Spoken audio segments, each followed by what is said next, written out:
সুপ্রিয় শিক্ষার্থী বন্ধুরা, আসসালামু আলাইকুম। সবাইকে অসংখ্য ধন্যবাদ জ্ঞাপন করে আজকে আমাদের ক্লাস শুরু করছি। আজ আমাদের ক্লাসের আলোচনার বিষয় থাকবে শিল্পকলা কি, বাংলাদেশের শিল্পকলা চর্চার প্রয়োজনীয়তা তুলে ধরো। তাহলে প্রথমে আমরা শিল্পকলা সংজ্ঞাটা লিখে নেব। শিল্পকলার সংজ্ঞা হলো যে কোনো সহজ সরল ও সুন্দর জিনিসই শিল্পকলা। এতটুকু লিখলেই হবে। যে কোনো সহজ সরল ও সুন্দর জিনিসই শিল্পকলা। এবার যদি কেউ একটু বিস্তারিত লিখতে চায় তখন লিখবে কি, বিশেষ কতগুলো নিয়ম অনুসরণ করে সুন্দর ও সুশৃঙ্খল ভাবে কোনো কিছু তৈরি করাকে শিল্পকলা বলা হয়। যদি কেউ এটাও সংজ্ঞা হিসেবে লাগে যে বিশেষ কতগুলো নিয়ম অনুসরণ করে সুন্দর ও সুশৃঙ্খল ভাবে কোনো কিছু তৈরি করাকে শিল্পকলা বলা হয়, তাও হবে। আবার যদি আমি আর একভাবে বলতে যাই, যা কিছু সুন্দর, নান্দনিক, আরামদায়ক ও ত্রুটিমুক্ত, তাই শিল্পকলা। এটাও একটা সংজ্ঞা। যে কোনো একটা সংজ্ঞা আপনার সহজ হবে সেটা আপনারা দিবেন, তবে মাঝখানের সংজ্ঞাটা সব থেকে আপনার উপযুক্ত। আর কিছু এখানে দরকার দেওয়ার দরকার নেই। চারুশিল্প, কারুশিল্প এসব দেওয়ার দরকার নেই। বাংলাদেশের সংস্কৃতিকে সমৃদ্ধ করার ক্ষেত্রে শিল্পকলা চর্চার গুরুত্ব। বাংলাদেশের যে সাংস্কৃতিক, এটা খুবই পুরানো। যুগের পর যুগ শিল্প চর্চার মাধ্যমে এই সংস্কৃতি আজ বর্তমান সময়ে এসে পৌঁছাইছে। শিল্প চর্চার মাধ্যমেই বাংলাদেশের সংস্কৃতি অর্থাৎ জাতি বা গোষ্ঠীর চিন্তা ভাবনা, আচরণগত দিক নির্দেশনা, পোশাক, ভাষা, খাদ্য, ধর্ম, সঙ্গীত এবং অন্যান্য বিষয় সম্পর্কে গভীর জ্ঞান লাভ করতে সক্ষম হয়েছে বর্তমান প্রজন্ম। শিল্পের বিভিন্ন শাখা যেমন সঙ্গীত, নৃত্য, চিত্রকলা, মৃৎশিল্প, চর্মশিল্প, নাটক, ভাস্কর্য ইত্যাদি আমাদের সংস্কৃতিকে লালন করে। বাংলাদেশের বিভিন্ন সাংস্কৃতিক অনুষ্ঠানের উদযাপনে শিল্পের ভূমিকা গুরুত্বপূর্ণ। পয়লা বৈশাখ, পান্তালিশ খাওয়া, শাড়ি পাঞ্জাবি পরা, মঙ্গল শোভাযাত্রা করা ইত্যাদি শিল্পের ছোঁয়া রয়েছে, যেটাকে আমরা উদাহরণ হিসেবে ব্যবহার করতে পারি। যার ফলে আমাদের এই উৎসব সংস্কৃতি সম্পর্কে জ্ঞান লাভ করা অত্যন্ত জরুরি। এভাবে আমাদের সংস্কৃতি সমৃদ্ধ তখনই সম্ভব যখন আমরা এই সম্পর্কে জ্ঞান লাভের চেষ্টা করব। আমরা সঙ্গীতের মাধ্যমে বুঝতে পারি কোন ধরনের গান আমাদের পূর্বপুরুষদের বিনোদনের মাধ্যম ছিল। চিত্রকর্মের মাধ্যমে সংস্কৃতিকে ফুটিয়ে তোলা হয়। চিত্রের মাধ্যমে আমরা বুঝতে পারি কিভাবে আগেকার বাঙালি জমি চাষ করতেন, কিভাবে জীবিকা নির্বাহ করতেন, কিভাবে তাদের সমাজ ব্যবস্থা গড়ে তুলতেন, কিভাবে নানান প্রাকৃতিক দুর্যোগ তারা মোকাবেলা করেছেন। এগুলো আমরা এই চিত্রকর্মের মাধ্যমে জেনেছি। এর অন্যতম উদাহরণ যদি আমরা ব্যবহার করি তাহলে শিল্পাচার্য জয়নুল আবেদিনের আঁকা দুর্ভিক্ষের ছবি। তার আঁকা ছবি দেখে উদ্বুদ্ধ হয়ে অনেকে চিত্রকলার মাধ্যমে সংস্কৃতিকে তুলে ধরেছে।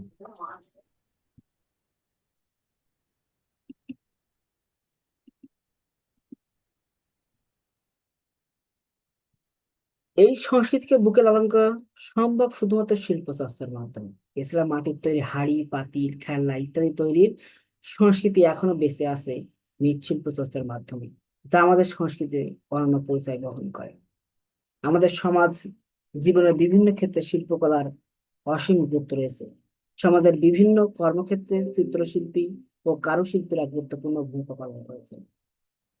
যেসব কর্মক্ষেত্রে শিল্পীরা পেশা হিসেবে শিল্পকর্ম করে যাচ্ছেন তা হলো গ্রামের পেশাজীবী কারুশিল্পের কাজ। যদি উদাহরণ হিসেবে ধরি আমরা কামার, কুমার, তাঁতি, স্বর্ণকার, সুতার, বাঁশ ও বেতের কারুশিল্পী। মেয়েদের তৈরি নকশি কাঁথা, শীতল পাটি, জায়নামাজ, শতরঞ্জি, পাখা ইত্যাদি ছাড়াও বুনন ও সুতি শিল্পের মাধ্যমে যুগ যুগ ধরে বংশ পরম্পরায় গ্রামের সাধারণ মানুষের মধ্যে এসব শিল্পকর্মের চর্চা আছে, যাকে আমরা নাম দিয়েছি লোকশিল্প, কারুশিল্প ও কুটির শিল্প। বর্তমানে আধুনিক জীবন যাপনে লোকশিল্প, কারুশিল্প, কুটির শিল্পের প্রতি মানুষের আগ্রহ বেড়েছে। আধুনিক জীবনযাপনে এবং বিভিন্ন কর্মক্ষেত্রে শিল্পীরা দায়িত্বপূর্ণ কাজ করে যাচ্ছেন। বই, পুস্তক ও পত্র পত্রিকার জন্য শিল্পী প্রয়োজন। শিল্পকলা, সাহিত্য পরস্পর একই সূত্রে গাঁথা। শিল্প চর্চার মাধ্যমে আমরা আমাদের সংস্কৃতির বিভিন্ন দিক সম্পর্কে জানতে পারি। তাই বলা যায় সংস্কৃতিকে সমৃদ্ধ করতে শিল্পকলা চর্চার গুরুত্ব অপরিসীম। সবাইকে অসংখ্য ধন্যবাদ। শিল্প কাকে বলে এবং শিল্পকলা কাকে বলে এবং বাংলাদেশের শিল্পকলা চর্চার প্রয়োজনীয়তা। তাহলে আপনারা যারা 18তম ভাইভায় অংশগ্রহণ করবেন, আপনারা এখানে শুধু একটাই প্রশ্ন লিখে নেবেন যে শিল্পকলা কাকে বলে। এই একটা প্রশ্ন লিখে নিলেই হবে। প্রশ্নটার উত্তর আমি বলে দিচ্ছি যে শিল্পকলা কাকে বলে। এই প্রশ্নের উত্তরটি হবে বিশেষ কতগুলো নিয়ম অনুসরণ করে সুন্দর ও সুশৃঙ্খল ভাবে কোনো কিছু তৈরি করাকে শিল্পকলা বলে। বিশেষ কতগুলো নিয়ম অনুসরণ করে, বিশেষ কতগুলো নিয়ম অনুসরণ করে সুন্দর ও সুশৃঙ্খল ভাবে কোনো কিছু তৈরি করাকে শিল্পকলা বলে। এরপর মধ্যযুগকে ভারতীয় সভ্যতার সুবর্ণ যুগ বা স্বর্ণ যুগের পরিবেশদ্বার বলা হয় কেন। আপনার শুধু এতটুকু লিখবেন যে প্রবেশদ্বার বলা হয় কেন, যে মধ্যযুগকে ভারতীয় সভ্যতার স্বর্ণ যুগের পরিবেশদ্বার বলা হয় কেন, বা তারা কেন বলেছিল।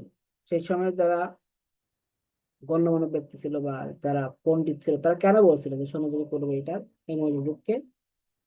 এই কেনর কারণটা সংক্ষেপে বলতে, যে এই যুগে আপনার সামাজিক, রাজনৈতিক, অর্থনৈতিক, ধর্মীয় সকল গুণ এই যুগের শাসন ব্যবস্থা বা শাসনকালে বিদ্যমান ছিল, যার কারণে এই যুগকে ভারতীয় স্বর্ণযুগে পরিগণিত হলো। তাহলে বলতে হবে সামাজিক, রাজনৈতিক, অর্থনৈতিক, ধর্মীয়, সাহিত্য, সংস্কৃতি সকল ক্ষেত্রে এই মধ্যযুগটা কি আপনার গুরুত্বপূর্ণ ভূমিকা পালন করেছিল। সেজন্য এই সময়টাকে স্বর্ণযুগে পরিগণিত বলা হয়। বা এখানে আমি বইয়ের ভাষা সুন্দর করে লেখা আছে, এটাও আপনারা দিতে পারেন। গ্রিক বীর আলেকজান্ডার সিন্ধু নদ পার হয়ে 326 খ্রিস্টাব্দে ভারতবর্ষের সমভূমিতে প্রবেশ করেন। তিনি সমগ্র পারস্য সাম্রাজ্য দখল করে নিতে চেয়েছিলেন। তিনি ভারতবর্ষ আক্রমণ করেন এবং যুদ্ধ জয়লাভ করেন। এই যুদ্ধ জয়লাভের পরও ভারতবর্ষ ত্যাগ করেন। তাহলে তিনি কি করেন, যুদ্ধ জয়লাভ করার পরে আবার ভারতবর্ষ ত্যাগ করেন। এই স্বল্পকালের গ্রিক শাসনের ফলশ্রুতিতে উত্তর ভারতে এক রাজনৈতিক শূন্যতা সৃষ্টি হয়। এর ফলে এক নতুন রাজশক্তির উত্থান ঘটে, আর তা হলো মৌর্য বংশ। সিন্ধু সভ্যতার পতন থেকে মধ্যযুগের সূচনা অবধি প্রায় 2000 বছরের তেমন কোনো উল্লেখযোগ্য শিল্প নিদর্শন পাওয়া যায়নি। মধ্যযুগ থেকেই ভারতীয় শিল্পকলার বেশ কিছু নিদর্শন পাওয়া যায়। মধ্যযুগের সামাজিক, রাজনৈতিক, অর্থনৈতিক স্থিতিশীলতা ও ধর্মীয় বেগবান রূপের জন্য এই অঞ্চলের শিল্পকলার যথেষ্ট উন্নতি হয়। মধ্যযুগের উন্নত স্থাপত্যরীতি ও ভাস্কর্য পরবর্তী রাজবংশগুলোকে ব্যাপকভাবে প্রভাবিত করেছে। ভারতীয় ইতিহাসে শূন্য যুগ খ্যাত গুপ্ত যুগ তাদের বিকাশের ভিত্তিভূমি হিসেবে পেয়েছিল মধ্যযুগকে। তাহলে মধ্যযুগকে স্বর্ণযুগের প্রবেশদ্বার বলা হয়, আর গুপ্ত যুগকে কি বলা হচ্ছে, স্বর্ণযুগ। এই দুইটা একটু মাথায় রাখবেন, গুপ্ত যুগ হলো স্বর্ণযুগ আর মধ্যযুগ হলো প্রবেশদ্বার, স্বর্ণযুগের প্রবেশদ্বার। এ কারণেই মধ্যযুগকে ভারতীয় ইতিহাসের স্বর্ণযুগের প্রবেশদ্বার বলা হয়। মধ্যযুগ থেকে চিত্র, ভাস্কর্য, স্থাপত্য, সঙ্গীত, নৃত্য, অভিনয় ইত্যাদি শিল্প সম্পর্কে যথেষ্ট অনুশীলন হয়েছিল বলেই পরবর্তী যুগ তথা গুপ্ত যুগ স্বর্ণযুগে রূপান্তরিত হয়েছিল। তাহলে এ যুগের আপনার এই মধ্যযুগের যে আমরা চিত্রকলা, ভাস্কর্য, স্থাপত্য গুলো পেয়েছি সেগুলো সম্পর্কে একটু সংক্ষেপে আলোচনা করি। চিত্রকলা, মধ্যযুগের চিত্রকলা তেমন কোনো নিদর্শন নেই বললেই চলে। তবে মেসোপটেমিয়া, গ্রিস ও মিশরের মতো ভাস্কর্যে, স্থাপত্যে রঙের প্রলেপ দেওয়া হতো। উত্তররাম রচিত তার বিষ্ণু ধর্মতরণ গ্রন্থে বলা হয়েছে রাজপ্রাসাদ ধ্বনি গৃহ মন্দিরের অভ্যন্তর চিত্র দ্বারা শোভিত করা হতো। রাজ্যের রামগড় পাহাড়ের যোগীমারা গুহার দেওয়াল চিত্র উদাহরণ হিসেবে বলা হতে পারে। মধ্যযুগের চিত্রের আয়ু দীর্ঘমেয়াদী হয়নি, বিদায় শতাব্দীর প্রান্তরে অবলুপ্ত ঘটে। তবে মধ্যযুগকে গুহায় অঙ্কিত কিছু চিত্র লক্ষ্য করা যায়। মধ্যযুগের কিছু গুহা চিত্র লক্ষ্য করা যায়। এই চিত্রগুলো অমসৃণ, দেয়ালে লাল সাদা রঙে আঁকা।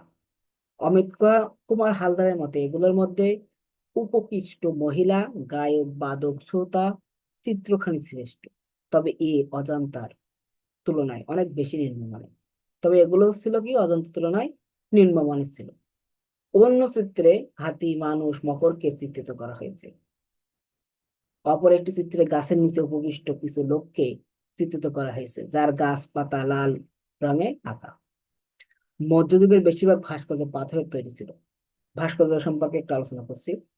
বেশিরভাগ ভাস্কর্য নির্মিত হতো উচ্চ শ্রেণীর নাগরিক ও অভিজাত লোকদের রুচির কথা চিন্তা করে।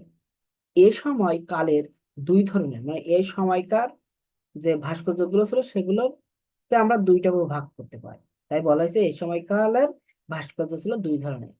তার মধ্যে বুদ্ধ ভাস্কর্য ছিল সিম্বলিক, আর হিন্দু ভাস্কর্যের মধ্যে ছিল যক্ষ, যক্ষী প্রধান। এবার যক্ষিণী মূর্তি, এটা একটা নারী যক্ষিণী মূর্তি, সেটা আসলে কি নারী মূর্তি, ঠিক আছে। আর যক্ষ হলো পুরুষ আর যক্ষিণী হলো নারী, এটা একটু মাথায় রাখবেন। যদি বলে যক্ষিণী মূর্তি, এটা নারী মূর্তি না পুরুষ মূর্তি, তখন আপনি বলবেন কি নারী মূর্তি, আর যখন বলবো যক্ষের মূর্তি তখন সেটা পুরুষ মূর্তি। এটা একটা মাথায় রাখার চেষ্টা করবেন। এখানে তিনটা চারটা ভাস্কর্য সম্পর্কে বলে দেবেন, তিনটা দিলেই হবে। মধ্যযুগের যেসব স্থাপত্য শৈলী আমরা পেয়েছি সেগুলোর মধ্যে আছে রাজপ্রাসাদ, স্তূপ, স্তম্ভ, গুহা, মন্দির। এইগুলো ছিল মেন। গুহা মন্দির গুলো কেমন ছিল দেখেন। মধ্যযুগে আমরা গুরুত্বপূর্ণ স্থাপত্যের সংযোজন দেখি, তা সম্পূর্ণ পাহাড় কেটে তৈরি করা গুহা মন্দির। সম্রাট অশোকের সময় তিনটি গুহার মন্দির তৈরি করা হয়েছিল। এগুলো হলো লোমশ ঋষি গুহা, সুদামা গুহা ও বিশ্বামিত্র গুহা। এর মধ্যে লোমশ ঋষি গুহা সর্বাপেক্ষা শিল্পমান সম্পন্ন। এখানে আপনারা ভাস্কর্য তিনটা দিলেন বা দুইটা দিলেন, এবং স্থাপত্য কলা তিনটা দিলেন বা দুটো দিলেন। পাঁচটা আর চিত্রকলা তো পাওয়া যায়নি, কম পাওয়া গেছে, ওই সম্পর্কে হালকা লিখে দেবেন। এখানে কয়েকটা আপনার গুহার নাম দেওয়া আছে, লোমশ ঋষি গুহা, সুদামা গুহা, তারপরে তারপরে এদের গিরিয়া হয়ে গেছে, এটা গুহা হবে, গৈস্য হায়াকার গুহা।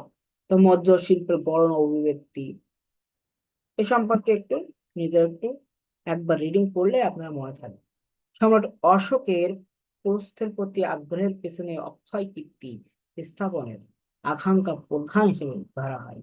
বিশাল রাজপ্রাসাদ, স্তম্ভ, ভাস্কর্য, আর সেই সাথে এগুলোর আলংকারিক প্রাচুর্য কাছের মতো মসৃণতা মূলত মধ্য শিল্পকলার অভিজাত রূপের প্রকাশ ঘটায়। এ যুগের শিল্প নিদর্শনগুলি অভিজাত শ্রেণীর ভাবা চিন্তার সীমাবদ্ধ বলে অনেকে এই যুগের শিল্পকে অভিজাত শিল্প হিসেবে আখ্যায়িত করে। মানে অভিজাত ভাবে একটা ভাবার একটা চিন্তা ভাবনা ছিল, ঠিক আছে। তো এটা এই এই মধ্যযুগের শিল্পকর্মগুলো অভিজাতিক। মধ্যশিল্প জনমুখী শিল্প হতে পারেনি, কারণ এটা ছিল আপনার রাজপ্রাসাদ, রাজদরবারের মধ্যে অনেকটা সীমাবদ্ধ, যার কারণে তারা জনমুখী শিল্প হতে পারেনি। মধ্যশিল্পে গতিময়তা দেখা যায় না, ভাস্কর্যগুলোর শৈলী উপস্থাপন গতিহীন, স্থবির। পরিশেষে বলা যায় মধ্যযুগের শিল্প নিদর্শনে শৈল্পিক প্রজ্ঞার দীপ্ত আভাস পাওয়া যায়। তা পরবর্তীকাল অতি উন্নত শিল্পকলার ভিত্তিভূমি হিসেবে পরিগণিত হয়, যা ভারতীয় শিল্পকলার রূপদানে যথেষ্ট ভূমিকা পালন করেছে। সবাইকে অসংখ্য ধন্যবাদ আমাদের সাথে আজকের ক্লাসে উপস্থিত থাকার জন্য। আমরা আজকের মতো আমাদের ক্লাস এখানে শেষ করছি, এরপর আমরা পরবর্তী ক্লাসে যাব। আমাদের আজকের কিছু প্র্যাকটিক্যাল পরীক্ষার বিষয় আছে, সেগুলো সম্পর্কে আমরা যাব। সেই পর্যন্ত সবাই ভালো থাকবেন, সুস্থ থাকবেন। আল্লাহ হাফেজ।